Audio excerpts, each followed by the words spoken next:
ایک مرتبہ حضرت عمر رضی اللہ تعالیٰ عنہ کے زمانے میں ایک نوکر لڑکے نے اپنے مالک کو قتل کیا۔ معاملہ حضرت عمر رضی اللہ تعالیٰ عنہ کے پاس گیا۔ حضرت عمر رضی اللہ تعالیٰ عنہ نے لڑکے سے قتل کی وجہ پوچھی۔ لڑکے نے کہا، اس نے میرے ساتھ زیادتی کی ہے۔ حضرت عمر رضی اللہ تعالیٰ عنہ کے پاس یہ اس قسم کا پہلا مقدمہ تھا۔ حضرت عمر رضی اللہ تعالیٰ عنہ نے کیس حضرت علی رضی اللہ تعالیٰ عنہ کے پاس بھیجا۔ حضرت علی رضی اللہ تعالیٰ عنہ نے بات سن کر فرمایا، آپ میرے پاس تیسرے دن آنا، آپ کا فیصلہ کروں گا۔ تیسرا دن آیا۔ حضرت علی رضی اللہ تعالیٰ عنہ نے فرمایا، اس کی قبر کھودو۔ قبر کھودی۔ اس کے مالک کی قبر میں اس کی مالک کی میت نہ تھی۔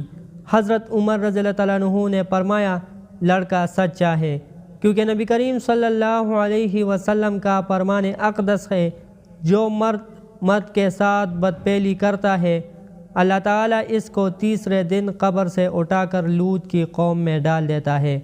اللہ ہم سب کو اس لعنت سے محفوظ رکھے۔ اس میں بات قابل غور فعل اور مفعول دونوں کے لیے یہ سخت وعید ہے۔ اللہ ہم سب کو محفوظ رکھے، آمین۔